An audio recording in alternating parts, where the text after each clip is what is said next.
فاتحہ۔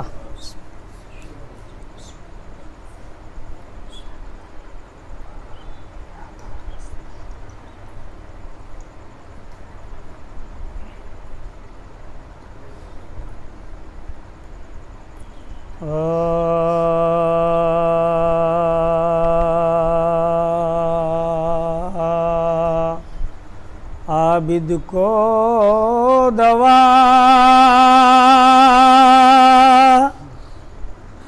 نہ غذا دیتے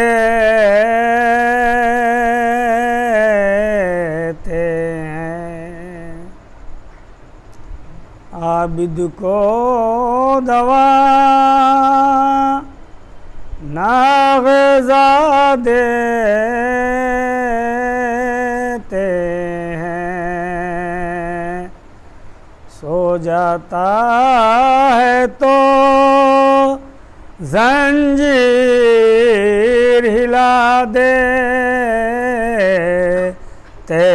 ہیں، او بیمار کو قید اس مہینے میں کیا،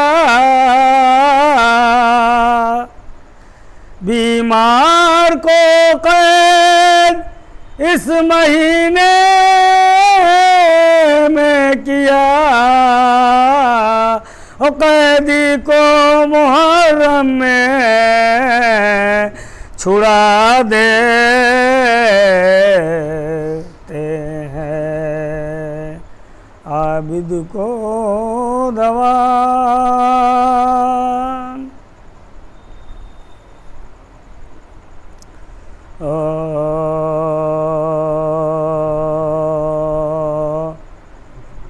عزیزو آج نئے رنگ ہیں زمانے میں، عزیزو آج نئے رنگ ہیں زمانے میں، علی کی بیٹیاں جاتی ہیں قید خانے میں،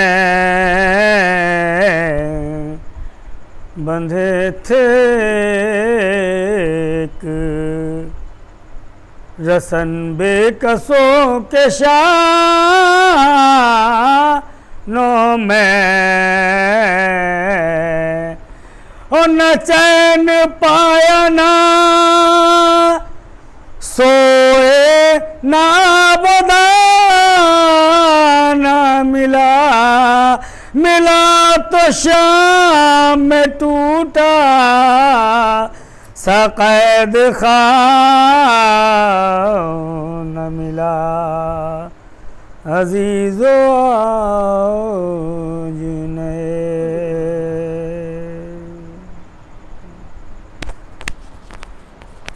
بسم اللہ الرحمن بسم اللہ اللہم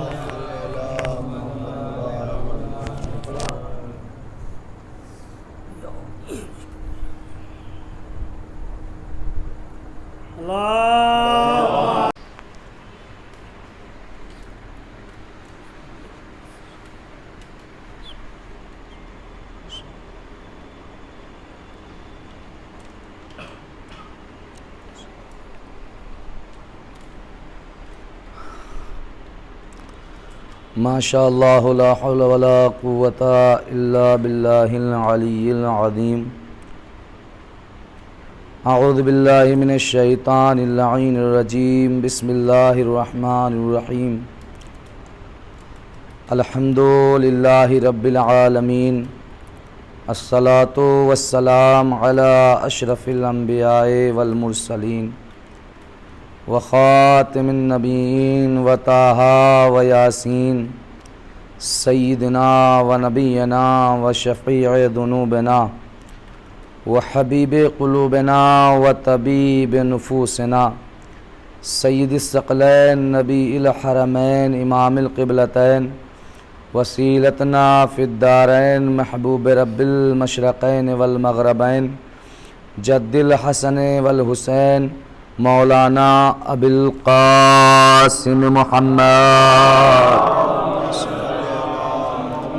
وعلیہ الطیبین الطاہرین المعصومین المظلومین ولعنت اللہ علی اعدائہم اجمعین من یومنا ھذا الی قیام یوم الدین اما بعد فقد قال اللہ تبارک وتعالی فی القرآن الکریم وهو اصدق الصادقین وقولہ الحق بسم اللہ الرحمن الرحیم قد جاءکم من اللہ نور وکتاب مبین صدق اللہ علی العظیم صلوات پڑھیں محمد وآلہ عزیزان محترم بزرگان مذہب و ملت برادران ایمانی پرساداران سرکار سید الشہداء علیہ السلام و ماتمداران عزاداران امام حسین علیہ السلام، تمام تعریفیں اس خالق کائنات کے لیے کہ جس نے اس پوری کائنات کے وجود بخشا، وہ پروردگار لائق حمد و ثنا ہے کہ جس نے ہم جیسے خاکی انسانوں کے سر پر اشرفیت کا تاج سجا کر اس کائنات میں ہمیں بھیجا اور اپنی تمام خلاقیت اور تمام مخلوقیت میں اور تمام کائنات کی اشیاؤں میں سب سے بلند مرتبہ حضرت انسان کو عطا کیا اور اتنا بلند مقام دیا کہ اللہ نے اتنی خوبصورت اشیاء کائنات بنائی پر اللہ نے انہیں اشرف المخلوقات نہیں کہا۔ چاند جیسی نورانی ہستی بنائی لیکن اشرف المخلوقات نہیں کہا۔ سورج جو انسان کو فائدہ ہی فائدہ پہنچاتا ہے لیکن اللہ نے اسے اشرف المخلوقات نہیں کہا۔ آسمان کے شامیانے میں چمکتے ہوئے ستارے، یہ کوششن قندیلیں، اللہ نے ان کو اشرف المخلوقات نہیں کیا۔ حتیٰ کہ جو نوری مخلوق تھی جن کو اللہ نے اپنا ملائکہ بنا کر اس کائنات میں رکھا اور نوری ملک بنایا اور نوری مخلوق بنایا، ان کو بھی اللہ نے اشرف المخلوقات نہیں کہا۔ وہ ساری کائنات میں مخلوق ہے، صرف انسان ہے جو اشرف مخلوقات ہے، صرف انسان ہے۔ یعنی اس سے پتہ یہ چلتا ہے انسان کا مقابلہ سورج سے نہیں کیا جا سکتا، انسان کا مقابلہ چاند سے نہیں کیا جاتا۔ کیوں؟ انسان اس کمال کا بھی ہوتا ہے جب انگلی اٹھائے تو چاند کے 2 ٹکڑے کرتا نظر آتا ہے، جب انگلی اٹھائے تو سورج پلٹاتا ہوا نظر آتا ہے، اور جب چاہے اپنے در پہ ستارے کو سجدہ ریز کروا دیتا ہے۔ تو انسان اس کمال کا بھی ہوتا ہے۔ تو یہ انسان ہے جس کو اللہ نے اشرف المخلوقات بنایا، اور ایسا اشرف المخلوقات بنایا کہ کوئی کائنات کا انسان میں عیب نہیں نکال سکتا، اور اگر کوئی عیب نکال دے تو گویا کہ اس نے انسان میں عیب نہیں نکالا بلکہ بنانے والے میں عیب نکالا ہے۔ کیوں؟ اس لیے کیونکہ آپ جانتے ہیں کوئی بھی مصور، کوئی بھی تصویر بنانے والا، کوئی بھی پینٹنگ کرنے والا، کوئی بھی آرٹنگ کرنے والا انسان جب کوئی تصویر بناتا ہے تو اس میں کوئی نقص نہیں چھوڑتا، کوئی عیب نہیں چھوڑتا، کوئی بھی کمی نہیں چھوڑتا۔ تو اب ذرا سوچئے، اللہ نے جو ملکوں کے اوپر، تمام ملائکیت کے اوپر اشرف المخلوقات کا لقب جو دیا وہ حضرت انسان کو دیا۔ میں نے کہا پروردگار کیا یہ انسان واقعاً فرشتوں سے افضل ہے؟ کہا تم نہیں جانتے، ہم نے انسان کو اشرف المخلوقات بنایا، اور ایسے ہی نہیں بنایا بلکہ اس کو یہ مزاج دیا ہے اگر یہ چاہے تو اپنے آپ کو فرشتوں سے افضل بنا دے۔ اگر یہ چاہے تو انسان اپنے آپ کو فرشتوں سے افضل بنا دے، اور اگر یہ چاہے تو انسان اپنے آپ کو جانور سے بدتر بنا دے۔ اب تاریخ کا مطالعہ کیجئے تو آپ کو پتہ چلے گا، اصول کافی جلد پہلی عقل و جہل کی بحث، اس میں پتہ چلے گا کہ انسان کو عقل جیسا ایمان دیا. انسان کو اللہ نے عقل جیسا ایمان دیا. کیوں دیا؟ کیونکہ یہ ہے انسان کو راہ راست دکھانے والا. اسی کے ذریعے سے انسان راہ مستقیم حاصل کرے گا. اسی کے ذریعے سے وہ اعمال انجام دے گا جو قربت الہی کا ذریعہ بنے, جو قربت معصومین کا ذریعہ بنے, جو قربت ایمان کا ذریعہ بنے. تو انسان اشرف المخلوقات ہے اور اتنا عظیم انسان ہے کہ اگر یہ چاہے تو اپنے آپ کو فرشتوں سے افضل بنا سکتا ہے. میں نے کہا پروردگار تو ہی بتا دے کہ یہ فرشتوں سے افضل کیسے؟ کہا ہم نے اسے عقل دی ہے, ہم نے اسے نفس بھی دیا ہے. اگر یہ اپنی عقل کو ابھار کر نفس کو دبا لے تو یہ فرشتوں سے افضل. اگر یہ اپنی عقل کو ابھار کر نفس کو دبا لے تو یہ فرشتوں سے افضل بن جاتا ہے, اور پھر اتنا افضل بن جاتا ہے کہ ملائکہ کو حکم ہوتا ہے اب اسے سجدہ کرو. نعرہ حیدری, نعرہ حیدری, نعرہ صلوات. تو انسان اشرف المخلوقات, اور یہ اس قسم کا اشرف المخلوقات ہے. اتنا بہترین اللہ نے بنایا, اتنا اچھا وہ مصور ہے کہ اگر تصویر کو دیکھیے تو مصور کا اندازہ ہوتا ہے. کسی بھی تصویر کو بنانے والے کی معرفت کا ذریعہ ہوتا ہے. یعنی انسان کو دیکھو, انسان کو پیدا کرنے والے کی معرفت حاصل کرو. یعنی یہ ہے تصویر, وہ ہے مصور. جب عام انسان ایسا ہے تو کیا مقام ہوگا ان کا جو کائنات سے پہلے ہو؟ بھائی کیا مقام ہوگا ان کا جو کائنات سے پہلے ہو؟ تو کائنات سے پہلے ہو سکتا کوئی کہے کہ کائنات سے پہلے تو کوئی نہیں تھا. تو عزیزو کچھ ہستیاں ایسی ملیں گی آپ کو کہ جو کائنات کے وجود سے پہلے وجود میں تھیں, کائنات کے وجود سے پہلے ہی اللہ کی بارگاہ میں وہ عبادت انجام دے رہی تھی. اچھا سوال یہ پیدا ہوتا ہے, اللہ معبود ہے, اللہ رازق ہے, اللہ خالق ہے, تو اب مجھے انصاف سے بتائیے اللہ جب سے خالق ہے کہ جب سے کائنات بنائی ہے اس سے پہلے سے خالق ہے؟ بھائی اللہ جب سے خالق ہے کہ جب سے چاند بنایا یا اس سے پہلے سے خالق ہے؟ یہ پوری کائنات جو مزین ہے انسان کے سامنے, کیا اللہ اس سے پہلے سے خالق ہے؟ عزیزو جب خلقت ہوگی تبھی خالقیت ثابت ہوگی. جب رزق ہوگا تو رازق ثابت ہوگا. تو اب جب رزق ہوگا تو رزق کھانے والا بھی ہو, رزق پانے والا بھی ہو. تو اس کا مطلب یہ ہوا کوئی شخصیتیں ایسی ہیں کہ جو اللہ کے معبود ہونے کی دلیل ہے, جو اللہ کے معبود ہونے پر دلیل ہے. اس کا مطلب یہ ہوا وہی وہ شخصیتیں ہیں جو خدا کا سجدہ کر رہی تھی, اللہ معبود ثابت ہو رہا تھا. اللہ معبود ثابت ہو رہا تھا. کیوں؟ آپ نے حدیث قدسی پڑھی ہوگی. حدیث قدسی میں ارشاد ہوتا ہے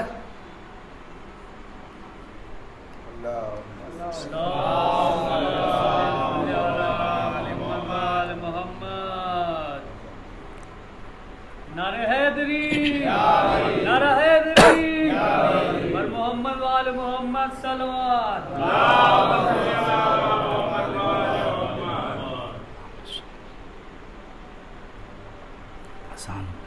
صلوات پڑھو محمد وآل محمد وآل محمد صلوات.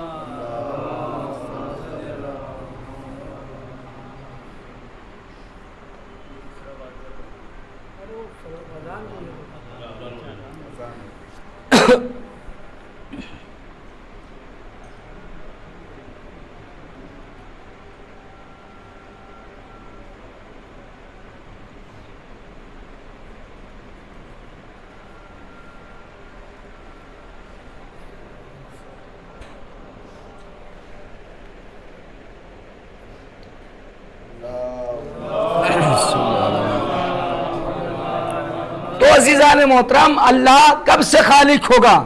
جب مخلوق ہوگی تبھی تو خالق ہوگا. تو اب یہ کائنات تو بعد میں بنی ہے. پہلے اس سے پہلے جب خالق تھا تو اس کی خالقیت ثابت کرنے کے لیے کوئی تو گواہ ہو, کوئی تو دلیل ہو. تو اللہ نے ایسی مخلوق بنائی جو عالم بشریت میں بعد میں آئی, لیکن عرش پر نور کی حالت میں تھی. عالم بشریت میں بعد میں آئی لیکن نور کی حالت میں پہلے موجود تھی. اب آپ نے حدیث قدسی پڑھی ہوگی کہ اللہ ارشاد فرماتا ہے. حدیث قدسی اور حدیث نبی الگ الگ چیز ہیں. حدیث قدسی کیا ہوتا ہے آپ سب بہتر جانتے ہیں بزرگان. چھوٹے بھائیوں کے لیے حدیث قدسی اسے کہتے ہیں کہ جس میں کلام اللہ کا ہوتا ہے, الفاظ نبی کے ہوتے ہیں. قرآن وہ ہے جس میں کلام بھی اللہ کا, الفاظ بھی اللہ کے ہیں. تو یہ ہے حدیث قدسی میں فرق اور قرآن میں. اور حدیث نبی کیا ہے؟ نبی کے الفاظ ہوتے ہیں, نبی کا ہی کلام ہوتا ہے. بہرحال حدیث قدسی آپ نے پڑھی ہوگی کہ اللہ نے ارشاد فرمایا ہے محمد ہم تمہیں نہ خلق کرنا ہوتا, اگر تمہیں نہ بنانا ہوتا تو ہم اس کائنات کو نہ بناتے. یعنی آپ سوچئے کائنات کیا, کائنات کوئی ایک جگہ معین نہیں ہے بلکہ کیا ہے, کائنات کی ہر اشیاء کائنات ہے. چاند کائنات میں آتا ہے, سورج کائنات میں آتا ہے, چاند کائنات میں آتے ہیں, ستارت کائنات میں آتے ہیں, ملائکہ کائنات میں آتے ہیں, آدم کائنات میں آتے ہیں, نوح کائنات میں آتے ہیں. اس کا مطلب یہ ہوا کہ اگر محمد نہ ہوتے نہ چاند ہوتا, نہ سورج نہ ہوتا, نہ ستارے ہوتے, نہ سیارے ہوتے. نہیں عزیزان محترم, اگر محمد نہ ہوتے نہ آدم ہوتے, نہ نوح ہوتے, نہ ابراہیم ہوتے. غور کیا عزیزوں, یعنی اللہ نے کہا اے میرے حبیب اگر تمہیں خلق کرنا نہ ہوتا تو ہم اس کائنات کو نہ بناتے. اور ہے کون یہ نبی؟ وہ نبی ہے کہ جس نے عالم انسانیت کو جہالت سے نکال کر, تاریکیوں سے نکال کر راہ مستقیم دکھایا ہے. یہ وہی تو نبی ہے. پھر حدیث قدسی نے آگے بڑھ کر جواب دی, اے محمد اگر علی کو خلق نہ کرنا ہوتا تو ہم نہ کائنات بناتے نہ تمہیں بناتے. آپ نے غور کیا, اگر علی کو خلق نہ کرنا ہوتا تو نہ ہم تمہیں بناتے نہ کائنات کو بناتے. اب اس کا مطلب یہ ہوا محمد بھی خلق ہوئے, علی بھی خلق ہوئے. اب یہ کون ہے؟ ایک امام, ایک نبی, ایک ولایت کا تاج, دوسرا بھی ولایت کا تاج. اور اتنا عظیم تاج ہے کہ اللہ نے تمام نبیوں پر جب دیکھا, تمام کائنات کے انسانوں کو دیکھا تو سب سے بہترین مخلوق جسے قرار دیا یا تو وہ علی ہے یا تو محمد ہے. صلوات پر محمد و آل محمد. تو عزیزان محترم یہی وہ ذوات مقدسہ ہیں جن کی برکتیں اور جن کے سبب سے ہم پر رحمتیں نازل ہوتی ہیں. اور یہ ایام عزا کا سلسلہ جو ابھی 2.25 مہینے تک آپ کے درمیان رہے گا, آپ نے اچھے سے اچھے خطیبوں کو سنا ہوگا, مولاناؤں کو سنا ہوگا, بہترین مجلسیں بھی سنی ہوں گی. لیکن عزیزان محترم ہر انسان جو بھی عزادار امام حسین ہے, ہر انسان اتنا بے صبری سے کسی تیوہار کا یا کسی فنکشن کا انتظار نہیں کرتا ہے کہ جتنا انسان بے چینی کے ساتھ محرم کا انتظار کرتا ہے. کیوں؟ آپ دیکھیے دنیا کی تمام قومیں اپنے آپ سے غموں کو جدا کرنے کا علاج ڈھونڈتی ہیں, لیکن یہ واحد قوم ہے کہ جو سال کے 1 مہینے کا انتظار کرتی ہے کہ وہ غم کا مہینہ آئے. بھائی یہ انتظار کیوں کرتی ہے؟ کیا تمہیں نہیں پتا یہ فلسفہ غم کیا ہے؟ یہی تو وہ غم ہے جو ہمارے غموں کو لے جاتا ہے. یہی تو وہ غم ہے جو ہمارے غموں کو ہم سے جدا کر دیتا ہے, ہمارے غموں کو لے جاتا ہے. تو گویا کہ یہ عزاداری, یہ مجلسیں ایک ہمارے لیے پیغام لے کر آتی ہیں, ایک درس ہدایت دیتی ہیں. اور عزیزان محترم آپس میں دنیا کو آپ بہتر جانتے ہیں ہم سے کہ عزاداری کے متعلق کتنی پریشانیاں برداشت کی گئی ہیں، سب بہتر جانتے ہیں.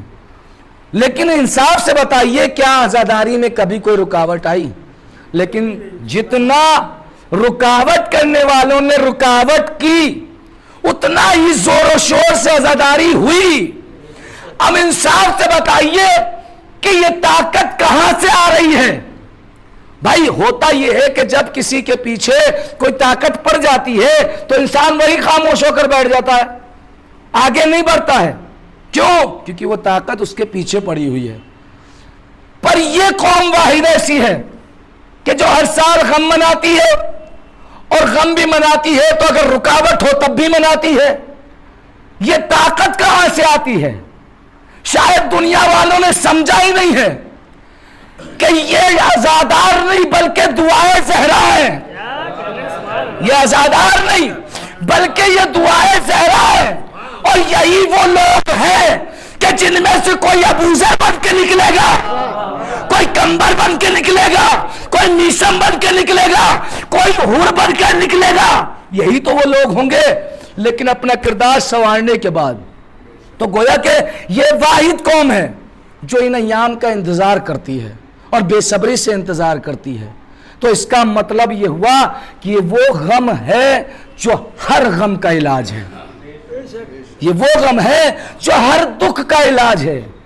اور عزاداری کی طاقت انسان سمجھ ہی نہیں سکتا، اور یہ بھی نہیں جان سکتا کہ ان انسانوں کے اندر عزاداری کرنے کی طاقت کہاں سے پیدا ہو رہی ہے.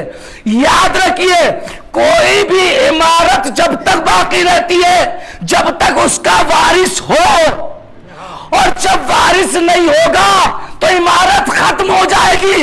ان عزاداروں کا وارث ابھی بھی غیبت میں ہے، اس لیے انہیں کوئی بھی مٹا نہیں سکتا. عزیزان محترم، تو یہ کچھ باتیں ایسی کہ جو ہماری زندگی میں عزاداری ہوتی ہے پر ہم ان کو اہمیت نہیں دیتے ہیں. ہم سرسری طور پر، حالانکہ اللہ سب کے عمل کو قبول کرنے والا ہے، لیکن ایک ہوتا ہے رسم، ایک ہوتا ہے عبادت. لہٰذا محرم عبادت کا نام ہے، رسم و رواج کا نام نہیں. یہ نہیں کہ آپ عید جیسے تیوہار آتا ہے ویسا منائیں، یا اور دیگر تیوہار آتے ہیں منا کر بس نہیں. یہ واحد مہینہ ایسا ہے کہ جس میں عزاداری کے ذریعے سے انسان اپنے وجود کو ایسا پاک و پاکیزہ بنا سکتا ہے کہ اگر چاہے تو امام کا ناصر بھی بن سکتا ہے.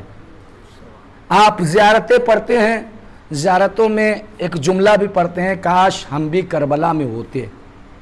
کس لیے ہوتے؟ مقصد یہی تو کہ ہم بھی ناصر امام میں ہوتے، ہم بھی نصرت امام کرتے. یہی تو ہماری فکر ہے نا، سبھی کی فکر یہی ہے. کسی سے بھی پوچھیں اگر تو آپ کیوں کہتے ہیں، تو یہی تو سب کی فکر ہے. آج انصاف سے بتائیے کیا کوئی امام ہے سب کو پتا ہے نا، آخری امام ہے نا جو وارث حسین علیہ السلام ہے. اگر آپ کو یہ تاریخ میں یہ امید ہے کہ ہم کاش کربلا میں ہوتے تو آج اپنے آپ کو امام زمانہ کے سپاہیوں جیسا بنا لو، کل حسین کے سپاہیوں میں ہو جاؤ گے.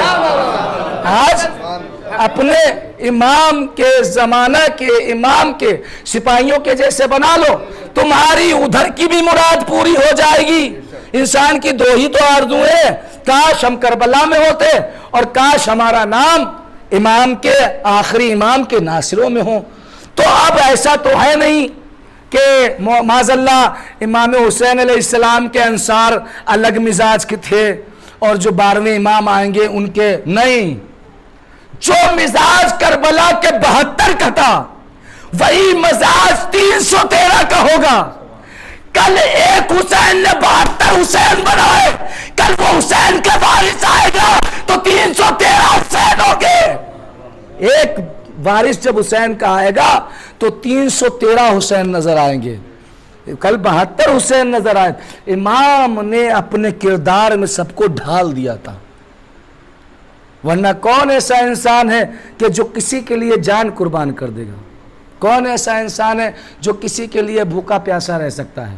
میں مصائب کی منزل میں نہیں آ رہا ہوں ابھی، لیکن مقصد یہ کہنا کا ہے کہ اپنے وجود کو اتنا پاک و پاکیزہ بنایا جائے، اپنے کردار کو اس طریقے سے سنوارا جائے، اور یہ سنورے گا کب؟ جتنا جتنا عزاداری سنوارتے چلے جائیں گے اتنا اتنا آپ بھی سنورتے چلے جائیں گے، جتنا جتنا خلوص کے ساتھ عزاداری انجام دیتے چلے جائیں گے اتنا اتنا ہم بھی اپنے آپ کو سنوارتے چلے جائیں گے۔ معاذ اللہ، امام کے ناشروں میں آپ جانتے ہیں ایران کی کمیٹی جو حزب اللہ، حسن نصر اللہ صاحب، اس میں آپ سب بہتر جانتے ہیں کہ ان کی جو فوجی لوگ ہیں ان کے بارے میں آپ مجھ سے بہتر جانتے ہوں گے کہ ان کے فوج میں شامل ہونے کے لیے انسان پابند صلاۃ ہو، حرام غذا سے دور ہو، حتیٰ کہ یہ تک سنا گیا ہے کہ ان کے لشکر میں شامل ہونے والا انسان نماز تہجد کا گزارگاہ ہو، یعنی انسان نماز شب کا پابند ہو۔ مجھے انصاف سے بتائیے یہ حسن نصر اللہ یا حزب اللہ کمیٹی جو ہے یہ کس کی ہے؟ یہ وہ سب امام کی قیادت میں ہیں، یہ سارے امام کی قیادت میں۔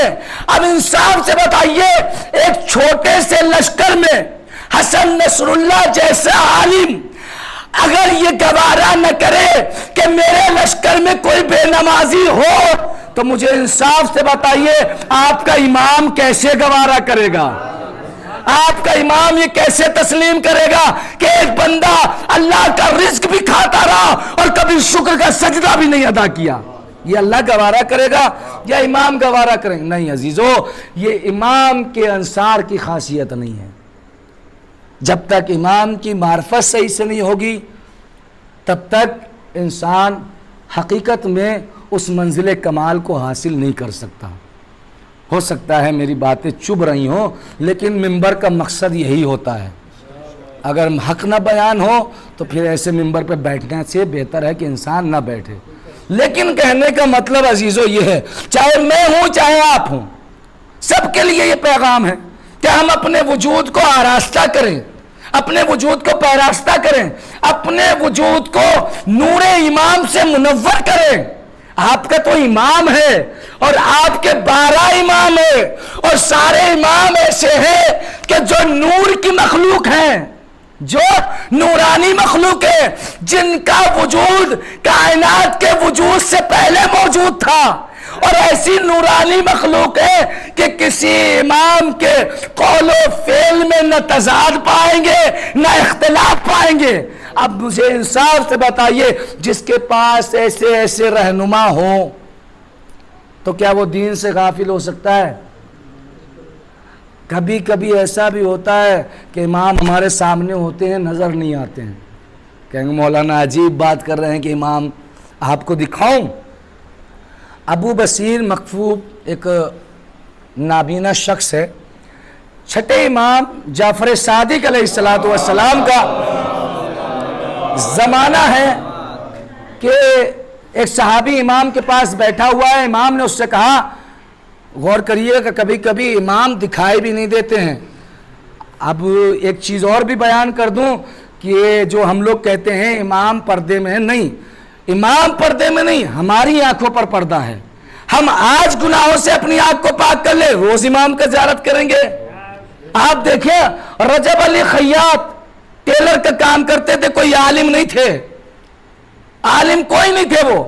بس یہاں پہ بات روک کے وہیں پہ یہ بات عرض کر دوں، رجب علی خیاط ایران کے خیاط کہتے ہیں ٹیلر کو، درزی کو، وہ اپنا ٹیلری کا کام کرتے تھے، اور ایک نہیں ہزاروں بار امام سے ملاقات ہوئی، اور ایک امام نہیں بلکہ ہر امام سے ملاقات ہوئی، ہر امام سے ملاقات ہوئی، حتیٰ کہ ان کے بارے میں یہ ملتا ہے کہ اگر امام ان کے پاس سے کوئی گزرا ہے تو وہ خوشبو محسوس کر لیتے تھے میرا امام یہاں سے گزرا ہے۔ یہ رجب علی خیاط کون ہے؟ نہ کوئی آیت اللہ ہے نہ کوئی عالم ہے، بس ایک سادہ سا انسان ہے کہ جو پنجگانہ نماز کا پابند ہے اور حکم شریعت پر زندگی بسارتا ہے۔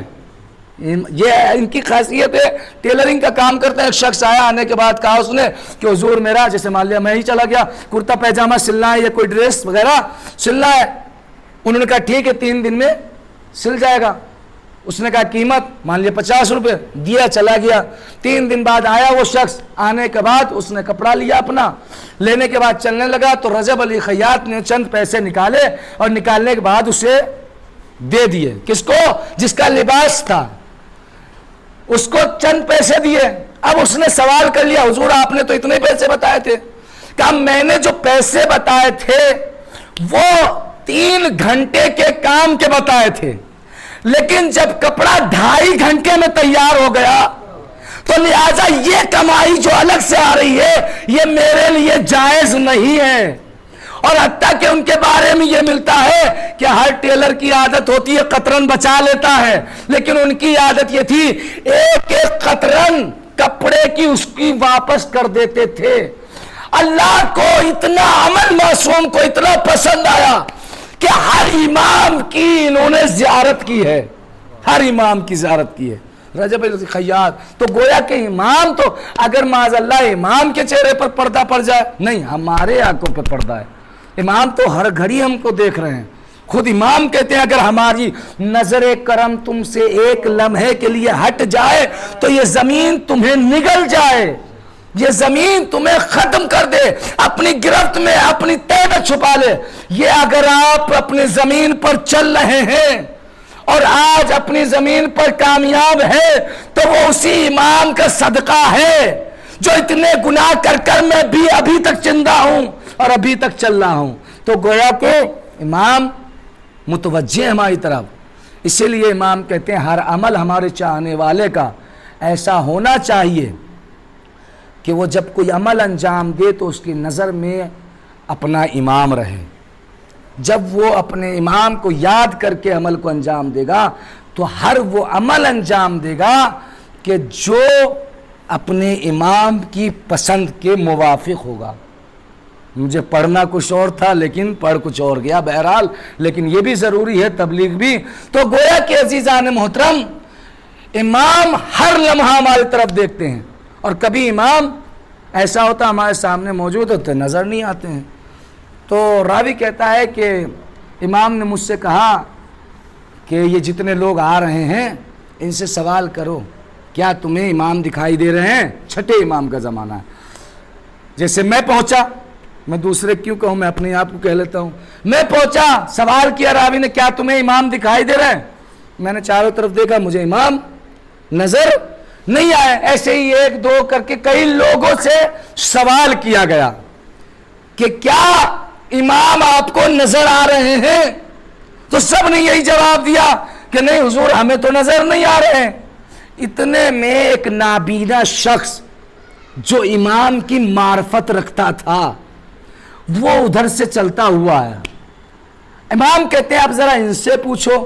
اب راوی کہتا ہے میں نے امام سے کہا حضور جب آنکھ والوں کو آپ نظر نہیں آ رہے ہیں تو وہ تو پہلے سے نابینا ہے, اسے تو پہلے ہی دکھائی نہیں دیتا ہے, تو اس سے کیسے نظر آئیں گے؟ امام نے کہا ذرا پوچھو تو صحیح. اب جب قریب آیا تو اس نے راوی نے سوال کیا کہ کیا تمہیں امام نظر آ رہے ہیں؟ تو وہ پلٹ کر جواب دیتے کیسی احمقوں والی بات کرتے ہو, امام سامنے ہی تو بیٹھے ہوئے. پتہ یہ چلا کبھی آنکھوں سے امام نہیں دکھتا اور کبھی بغیر آنکھ کے دکھ جاتا ہے. جب امام کو یہاں سے دیکھو گے تو امام دکھائی دے گا, یہاں سے دیکھو گے تو نہیں دکھائی دے گا. دل کی آنکھوں سے امام کو دیکھا جائے تو امام نظر آئیں گے. تو عزیزان محترم میں یہ کہہ رہا تھا کہ یہ آج جو عزاداری ہمارے درمیان میں ہیں یہ امام کے انصار میں شامل ہونے کے لیے ایک بہترین درسگاہ ہے, ایک بہترین ذریعہ ہے, اور یہی وہ ذریعہ ہے کہ جو منزل کمال تک ہمیں پہنچائے گا. اور یہ فرش عزائے حسین بہت عظیم جگہ ہے. اگر مبالغہ نہ ہو تو میں یہ کہہ دوں کہ یہ فرش عزائے حسین تخت سلیمان علیہ السلام سے بہت زیادہ بلند مرتبہ رکھتا ہے. تخت سلیمان, آپ جانتے ہیں سلیمان نبی کون ہے؟ وہ نبی ہیں کہ جنہوں نے اللہ سے ایسی حکومت مانگی کہ جس کے لیے کہا قرآن نے کہ پروردگار ایسی کسی کو نہ ملی ہو, کسی کو بھی ایسی حکومت نہ میرے بعد ملے اور نہ ہی مجھ سے پہلے کسی کو ملی ہو. اتنی بڑی حکومت ملی کہ پرندوں پر بھی ان کا قبضہ تھا، حکم چلتا تھا، جنوں پر بھی ان کا حکم چلتا تھا.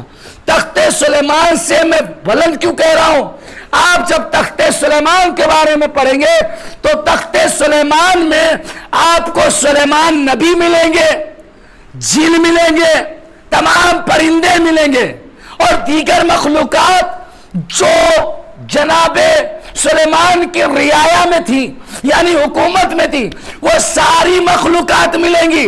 لیکن یہ واحد جگہ ایسی ہے کہ جہاں پر تمام مخلوق سے افضل مخلوق ملے گی، جہاں پر تخت سلیمان اس فرش اعظا سے کمتر ہے. کیوں؟ اس لیے کہ تخت سلیمان پر علی نظر نہیں آئیں گے، یہاں نظر آئیں گے. تخت سلیمان پر فاطمہ نظر نہیں آئے گی، یہاں نظر آئے گی. تخت سلیمان پر 14 نظر نہیں آئیں گے، لیکن فرش بچھا دو 14 چلے آئیں گے. صلوات پڑھے محمد علیہ. تو یہ فرش اعظا آپ کو اللہ نے عظیم نعمت سے نوازا ہے، اس فرش اعظا جیسی نعمت سے نوازا ہے. اور یہ وہ عظیم نعمت ہے کہ ہم خاکی ہو کر بھی نوری شخصیتوں کے درمیان میں بیٹھتے ہیں. آپ غور کریے، یہ ہمارا عقیدہ اور روایات میں بھی ہے کہ جہاں بھی جب بھی مجلس برپا ہوتی ہے تو شہزادی بھی آتی ہیں، علی بھی، حضور بھی، سب. اور ایک روایت تو عجیب و غریب ہے، بعض روایت میں یہ کہا گیا ہے کہ فرش اعظا بھی جنت کے ایک ٹکڑے میں سے ٹکڑا ہے. بعض روایت میں یہ کہا گیا ہے کہ فرش اعظا بھی جنت کے ٹکڑوں میں سے ایک ٹکڑا ہے. اسی لیے آپ نے علماء سے سنا ہوگا یہ فرش اعظا نہیں بلکہ جنت ہے، فرش اعظا نہیں بلکہ جنت ہے. اب اس کی کوئی دلیل ہونا چاہیے. بھائی جنت کسے کہتے ہیں؟ جنت وہ جگہ کہ جہاں آرام ہی آرام ہو، جنت وہ جگہ جہاں حسنین ہو، جنت وہ جگہ جہاں شہزادی کونین ہو، جنت وہ جگہ جہاں حبیب خدا ہو. تو اب تاریخ میں دیکھیے کہ وہ گھر کہ جس میں یہ پنجتن رہتے تھے، ملائکہ جنت چھوڑ کر در پر آتے تھے. ملائکہ جنت چھوڑ کر در پر آتے تھے کہ نہیں آتے تھے؟ اب تاریخ کا مطالعہ کیجئے. مسجد نبوی سجی ہوئی ہے، سلمان کو پیغمبر نے کہا ہے سلمان تمہیں جنت مبارک ہو، جنت کی مبارکباد دی گئی. سلمان اب بے چین ہے، کسی سے خوشی بانٹے تو کس سے بانٹیں؟ اب صحابی میں تو ہر کوئی آپ بہتر جانتے ہیں، فی الحال اشارہ کافی ہے سمجھدار کے لیے.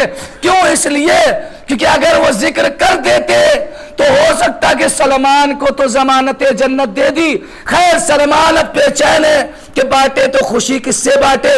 گئے شہزادی کے دروازے پر، دق الباب کیا، دروازے پہ فضا آئی. آنے کے بعد کہا سلمان سلام علیکم، جواب سلام دیا. کہا فضا تمہیں پتا ہے میں ایسی خوشخبری لے کر آیا ہوں جس کو تم سن کر اچنبے میں پڑ جاؤ گی. کہا وجہ کیا ہے؟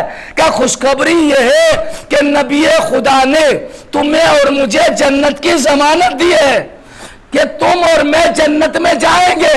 کہا سلمان ماشاءاللہ تمہیں بھی مبارک ہو، لیکن میں تو پہلے ہی جنت میں ہوں، میں تو پہلے ہی جنت میں ہوں. میں نے دستے ادب جوڑ کر فضا سے سوال کیا فضا تم جنت میں کیسے ہو؟ کہا تمہیں نہیں پتا، جہاں علی ہو وہاں جنت، جہاں فاطمہ ہو وہاں جنت، جہاں حسین ہو وہاں جنت. اب مجھے کہنے دیجئے وہ جو چھوٹا سا گھر جہاں پنجتن ہو وہ جنت ہو سکتی ہے تو جہاں 14 آ جائے وہ بھی جنت ہوتی ہے. صلوات پڑھے محمد علیہ.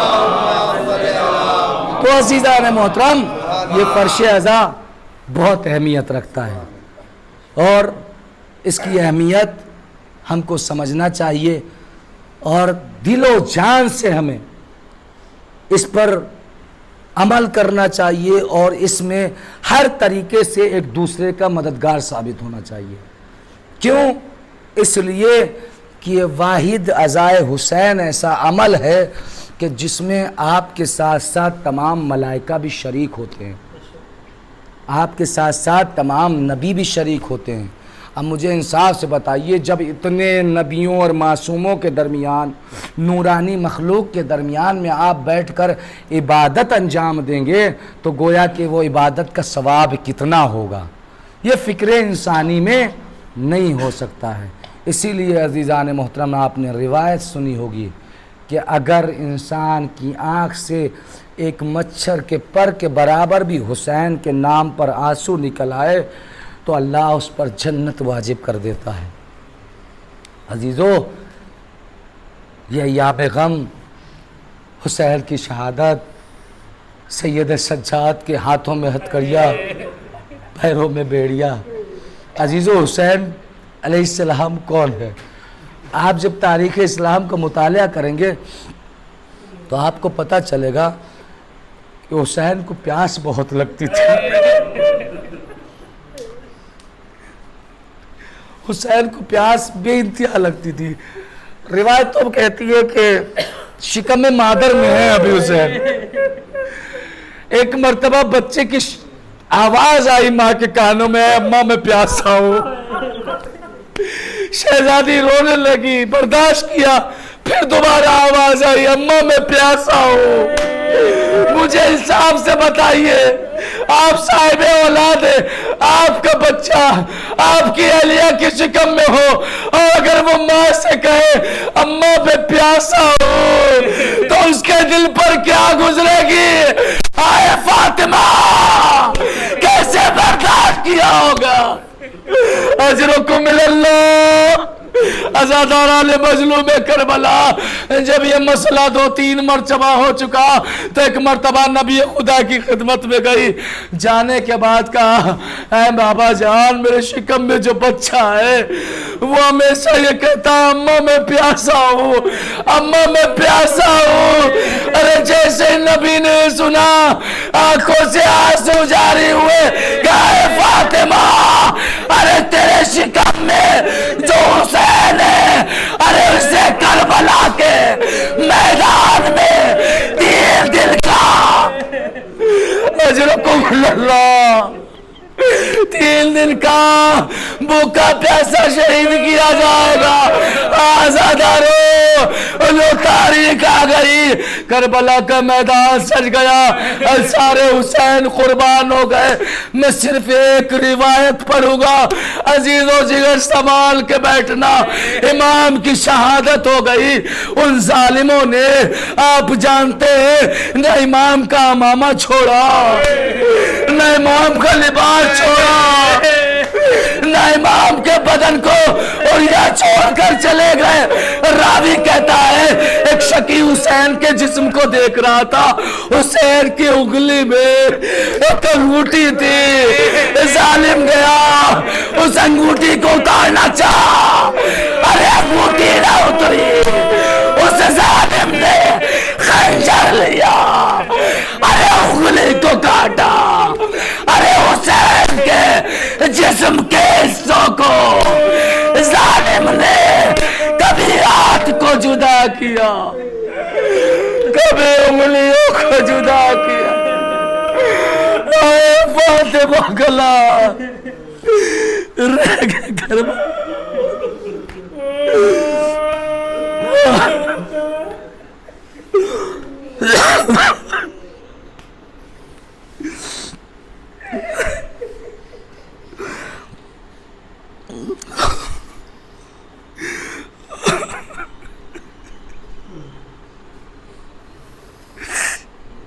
اللہ لعنت اللہ علی قوم الظالمین،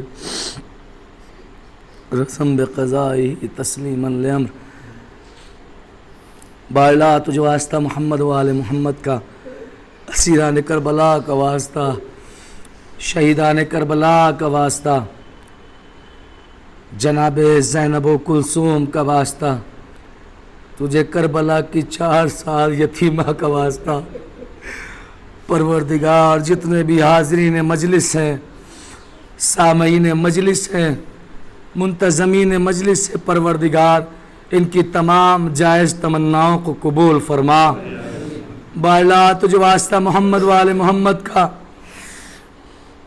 ان میں جو پریشان حال ہیں ان کی پریشانیوں کو دور فرما۔ بالا جتنے بھی حاضرین ہیں پروردگار ان کو اس عبادت کا بہترین اجر عطا فرما۔ بالا تجھے واسطہ محمد وآل محمد کا ہمیں اپنے وجود کو اس طرح پاک و پاکیزہ بنانے کی توفیق فرما کہ پروردگار ہمارے امام زمانہ ہم سے راضی ہو جائیں۔ پروردگار جتنے بھی حاضرین مجلس ہیں ان میں جو بے روزگار ہیں ان کے رزق میں برکتیں عطا فرما۔ بارلا تجھے واسطہ محمد وآل محمد کا جو بے اولاد انہیں نیک و صالح اولاد عطا فرما۔ بارلا تجھے واسطہ محمد وآل محمد کا جہاں جہاں بھی شیعان اہل بیت ہیں ان کی جان مال عزت و آبرو کی حفاظت فرما۔ بارلا جہاں جہاں بھی مقامات مقدسہ زیارت گاہیں امام بارگاہ اور مساجدیں ہیں پروردگار ان سب کی حفاظت فرما۔ بارلا مذہب تشیع پرچم اسلام اور مرضیت کو صحت و سلامتی عطا فرما۔ ان کے دشمنوں کو نیست و نابود فرما، ان کے دشمنوں سے ان کو شر سے محفوظ فرما۔ بارلا پرچم اسلام کو سربلندی عطا فرما، پرچم کفر و نفاق کو سرنگو فرما۔ بارلا ہمارے آخری امام کے ظہور میں تاجیل عطا فرما، ہمیں ان کے حقیقی ناصروں میں شمار فرما۔ ربنا تقبل منا انک انت السمیع العلیم برحمتک یا ارحم الراحمین بحق محمد و آلہ الطیبین الطاہرین۔ فاتحہ۔ اعوذ باللہ من الشیطان